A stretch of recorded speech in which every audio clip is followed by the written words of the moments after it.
SARFAESI വിരുദ്ധ ജനകീയ സമിതി കൊടുങ്ങല്ലൂർ മാള ഏരിയ കമ്മിറ്റിയുടെ രൂപീകരണ യോഗം കൊടുങ്ങല്ലൂരിൽ നടന്നു. യോഗം VC ജെന്നി ഉദ്ഘാടനം ചെയ്തു. കുടിയിറക്കാൻ അനുവദിക്കരുതെന്ന് ആവശ്യപ്പെട്ടുകൊണ്ട് നീണ്ട പോരാട്ടത്തിലൂടെ തന്നെയാണ് നമ്മൾ ഈ സംഘടന സമൂഹത്തിൽ സ്ഥാപിച്ചെടുത്തിരിക്കുന്നത്.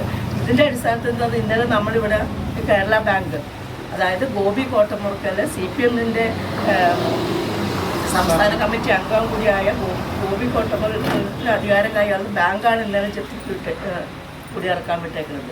ഒന്ന് ആലോചിച്ച് നോക്കൂ.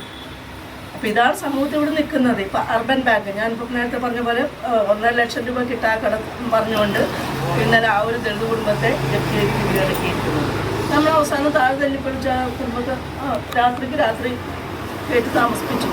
എന്തുകൊണ്ടാണ്? നമുക്ക് കൃത്യമായിട്ട് അങ്ങനെ നിലപാടുള്ളത് കൊണ്ടാണ്. ഇവർ അതിസമ്പന്നമായിട്ട് ആളുകളുടെ വസ്തുവകൾ കണ്ടുകിട്ടിട്ടെന്നേ ആരെങ്കിലും നമുക്കറിയാം. ഇപ്പോൾ വിജയ് മല്യ, നീരവ് മോദി, അതുപോലെ തന്നെ അനിൽ അംബാനി 1.5 ലക്ഷം കോടി രൂപ കിട്ടാക്കടം വരുത്തിയ ആൾക്ക് തന്നെ ഇവിടെ ഈ കിട്ടാക്കടം വരുത്തിയ ഇത് പിടിച്ചെടുക്കാനായിട്ട് ARC എന്ന് പറയുന്നത് അസറ്റ് റീകൺസ്ട്രക്ഷൻ കമ്പനികൾ ഉണ്ടാക്കിക്കൊണ്ട് അവർക്ക് പിന്നെയും നമ്മുടെ കിട്ടാക്കടത്തിൻ്റെ പേരിലുള്ള വസ്തുക്കൾ പിടിച്ചെടുക്കാനുള്ള അധികാരം കൊടുത്തിരിക്കുക. അതായത് 14 ARCകൾ അസറ്റ് റീകൺസ്ട്രക്ഷൻ കമ്പനികൾ തന്നെ ഇന്ത്യയിൽ പ്രവർത്തിക്കുന്നുണ്ട്.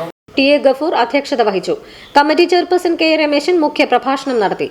ബാങ്കുകൾ നടത്തിക്കൊണ്ടിരിക്കുന്ന ജപ്തി നടപടികൾ അനീതിയാണെന്നും ദരിദ്ര ജനവിഭാഗങ്ങളുടെ കിടപ്പാടം ജപ്തി ചെയ്ത് തെരുവിലെറിയുന്നത് അനീതിയാണെന്നും യോഗം അഭിപ്രായപ്പെട്ടു. PA കുട്ടപ്പൻ, KV ബാബു, സുരേഷ്, വിനോദ്, നിമിഷ്, സമീഷ, ശിവൻ, മണി, ബെന്നി മാള എന്നിവർ സംസാരിച്ചു. സോജൻ K ജോസ് സ്വാഗതവും ലേഖ ഗംഗാധരൻ നന്ദിയും പറഞ്ഞു.